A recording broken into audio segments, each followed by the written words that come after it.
Capítulo 12. Metáfora. A realidade é um clichê do qual fugimos pela metáfora. Wallace Stevens. Wallace Stevens usou a metáfora para descrever a metáfora.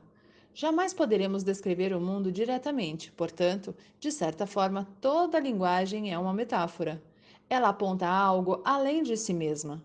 No entanto, algumas metáforas fogem mais da realidade do que outras, ou, para colocar de uma forma diferente, algumas comunicações são mais diretas do que outras.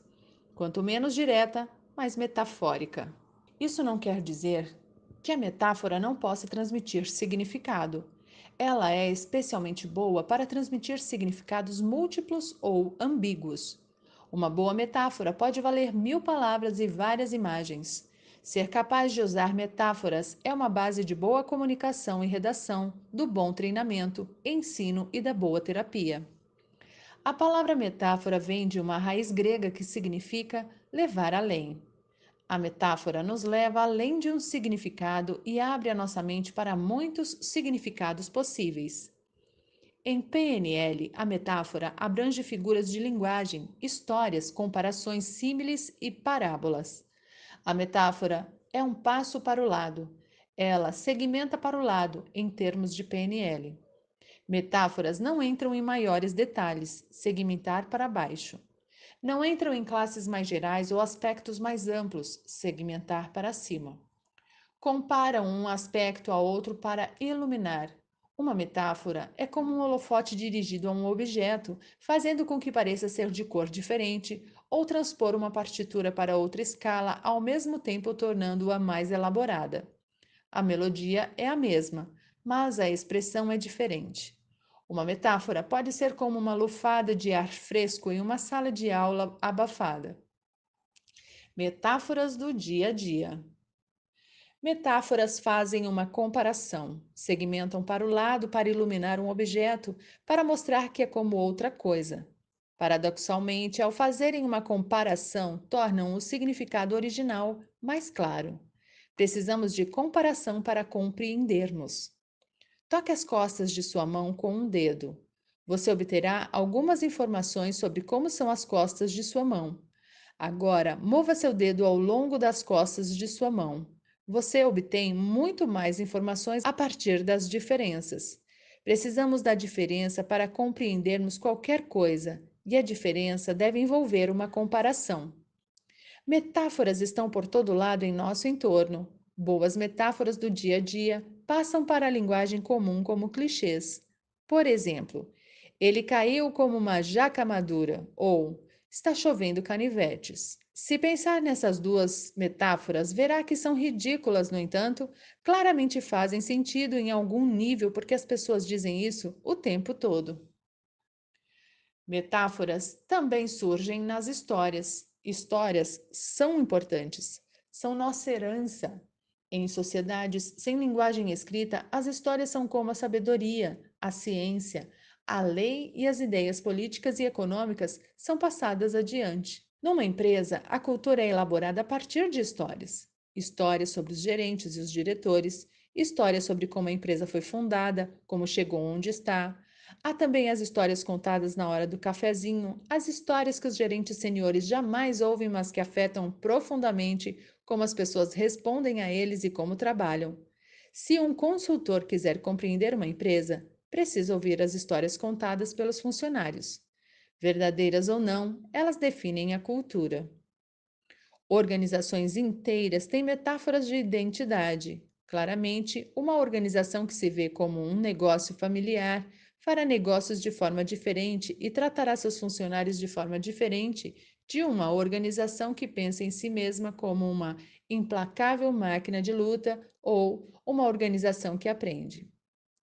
O mundo financeiro está encharcado de metáforas, falando de fluxo de caixa, ativos líquidos, ativos imobilizados e congelamento de recursos. O dinheiro parece ser como água de muitas formas. Por que está sempre se esvaindo por entre nossos dedos?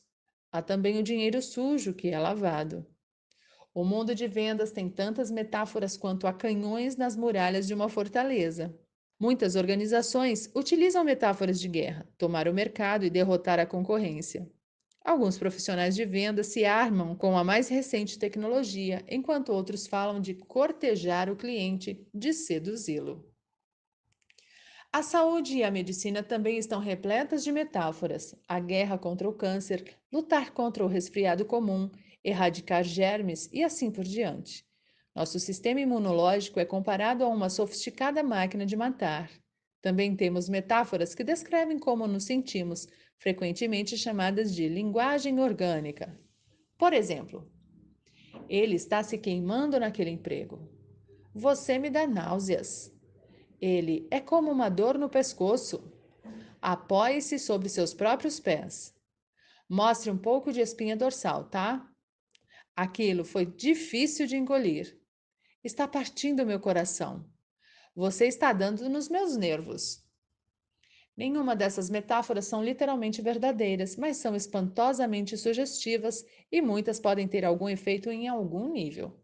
Sabemos de pessoas com postura curvada que não lutam por si mesmas e algumas situações que podem lhe causar náuseas.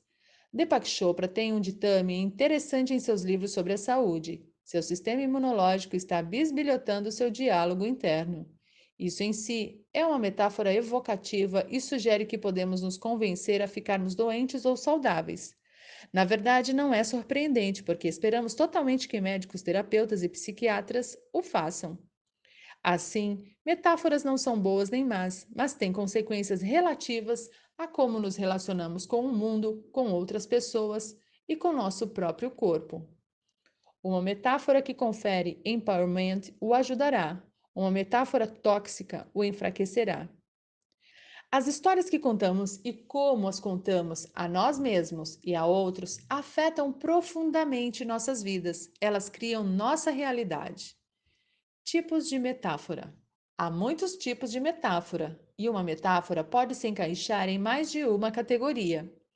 Todas são úteis para a boa comunicação e bons treinadores e professores precisam ser capazes de usá-las todas.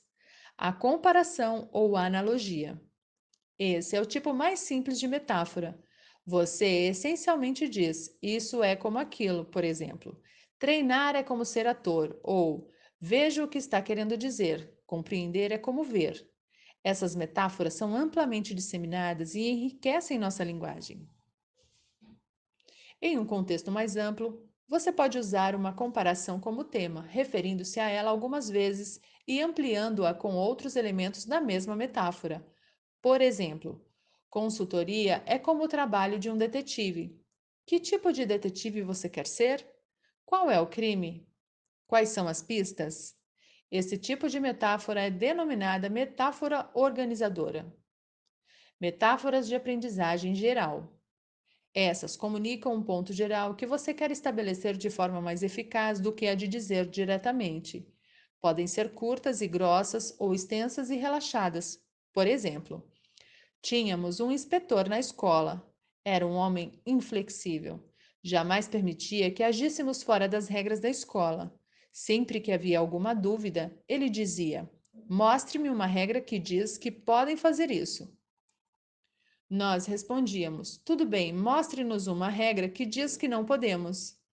Fábulas, morais, mitos e contos de fadas são todos exemplos de metáforas de aprendizagem geral. Metáforas cognitivas. Essas oferecem uma sequência de ideias que ajudam a criar novas distinções. Vejamos a história de Xuang-Tzu, o sábio chinês que viveu por volta de 300 anos antes de Cristo, conversando com seu amigo Hui-Tzu. Após uma discussão, Hui-Tzu disse: "Suas palavras são inúteis." O Xuang-Tzu retrucou: "Mas você precisa compreender o inútil antes que possa falar daquilo que é útil. A terra é vasta, embora um homem não utilize mais dela do que a área em que coloca seus pés. Se, no entanto, você fosse cavar e remover a terra em torno de seus pés até chegar ao submundo, o homem ainda poderia fazer uso dela?" "Não, seria inútil", respondeu Wu Tzu. "Então é óbvio", disse Chuang Tzu, "que o inútil tem sua utilidade." Metáforas emocionais. A principal finalidade desse tipo de metáfora é eliciar um estado emocional no ouvinte, embora todas as metáforas façam isso até certo ponto. Essas metáforas podem funcionar de uma de duas formas. Você pode contar uma história de maneira tal que faça o ouvinte se identificar com uma situação descrita e assim sentir a emoção que ela geraria, ou então pode descrever uma situação e o ouvinte se emocionará com o que está sendo descrito. Por exemplo, estava com pressa ontem e tinha que pôr um pacote realmente importante no correio. Fui aos correios e entrei na fila. A mulher à minha frente era muito lerda e não conseguia encontrar seus documentos e começou a esvaziar sua bolsa. Você tem ideia de como é estar tão perto e ao mesmo tempo tão longe quando está com pressa? Tive que esperar e meu carro estava no parquímetro. Você pode utilizar uma combinação de metáforas cognitivas e emocionais para ensinar estratégias. Você faz isso repetindo uma série de metáforas que têm a mesma sequência de estados. Por exemplo, para estabelecer uma estratégia para ir de frustração para curiosidade. Frustração. Ofereça uma metáfora que elicite frustração, por exemplo, o citado acima sobre a fila dos correios. Equanimidade. Ofereça uma metáfora que elicie equanimidade e uma que estabeleça motivação distanciada de frustração. Por exemplo, o estresse fazer mal à saúde. Ou próxima à equanimidade, por exemplo, a alegria de sentir-se bem. Curiosidade. Ofereça uma metáfora que elicie curiosidade juntamente com uma que mostre como a curiosidade é um bom recurso em situações difíceis. Ofereça diferentes metáforas que eliciem esses estados na mesma ordem no decurso do treinamento. Essas metáforas ou passos da estratégia podem ser explícitos ou encobertos. Metáforas ligadas. Aqui você oferece várias metáforas aparentemente não relacionadas que têm todas algo em comum, uma distinção ou informação que deseja transmitir ou enfatizar. Por exemplo, uma viagem de avião, subir em um elevador, ver um formigueiro e o primeiro pouso na Lua, todos dizem respeito a obter uma perspectiva de cima. Metáforas isométricas. Uma metáfora isométrica é uma história que segue o mesmo esboço que um problema. Ela se move em direção a uma conclusão desejada e contém recursos que podem ser mapeados para o problema. Quanto mais oblíqua a metáfora, mais poderosa provavelmente será. Esses tipos de metáforas são sempre direcionados para algum resultado e são principalmente usados em aconselhamento, terapia ou treinamento. Milton Erickson elaborava metáforas isométricas e as contava a seus clientes enquanto estavam em transe. Os clientes encontravam os recursos de que precisavam nas histórias e começavam a resolver seus problemas frequentemente sem fazer a conexão entre as histórias e o problema. Para criar uma metáfora isométrica: 1. Identifique o problema do estado presente. Observe que pessoas estão presentes, qual o contexto e quaisquer locais ou objetos importantes. Observe quaisquer submodalidades importantes que descrevam as pessoas ou os objetos. Observe o que está acontecendo na situação problema. 2. Identifique o estado desejado. Observe que pessoas estão presentes. Qual o contexto e quaisquer locais ou objetos importantes. Observe quaisquer submodalidades importantes que descrevam as pessoas ou os objetos. Observe o que está acontecendo na situação desejada. 3. Quais os relacionamentos cruciais entre os elementos da história? Em uma metáfora isométrica, você pode mudar todos os elementos desde que mantenha os relacionamentos-chave entre elementos significativos. É como transpor uma partitura musical para outra escala. 4. Segmente para o lado a partir da situação problema. De que a situação lhe lembra? Mude o contexto. Substitua quaisquer pessoas e objetos significativos por pessoas e objetos diferentes. Mantenha quaisquer submodalidades importantes na história.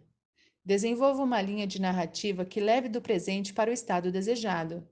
Faça com que a linha narrativa seja paralela aos relacionamentos originais entre os elementos do estado presente e o estado desejado.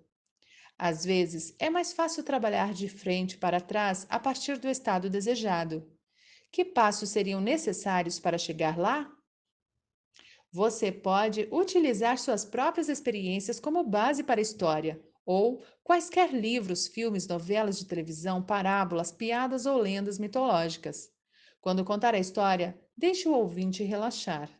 Dê à história a maior quantidade possível de detalhes específicos assentidos para que se torne empolgante.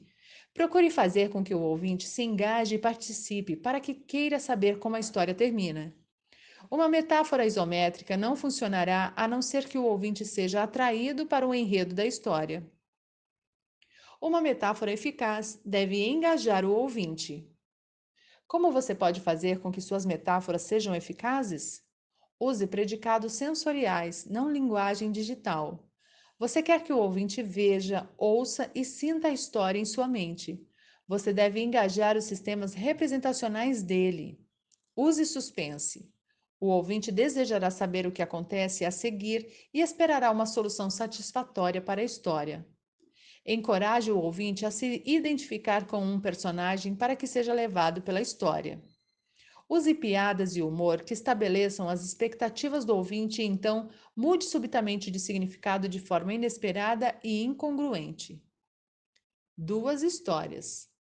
Em seu livro Steps to a College of Mind, Gregory Bateson relata o caso do homem que queria saber a respeito da mente, o que realmente era e se computadores algum dia seriam tão inteligentes quanto os homens.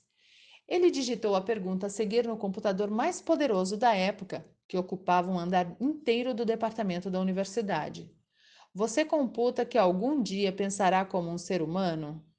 A máquina roncou e resmungou ao começar a analisar seus próprios hábitos computacionais. Por fim, imprimiu sua resposta. O homem foi correndo, empolgado, e encontrou essas palavras ordenadamente impressas. Isso me lembra uma história. Eis outro exemplo de metáfora da obra de Chuang Tzu, o sábio chinês. O nadador e o arqueiro. Um bom nadador adquiriu sua habilidade através da prática repetida. Isso significa que se esqueceu da água. Se um homem pode nadar embaixo d'água, pode jamais ter visto um barco antes e, mesmo assim, saberia como manejá-lo. Isso é porque ele vê a água como terra firme e considera o sossobrar do barco como consideraria a capotagem de uma carroça. Tudo pode estar sossobrando e capotando ao mesmo tempo, bem diante dele, e não pode atingi-lo e afetar o que está por dentro.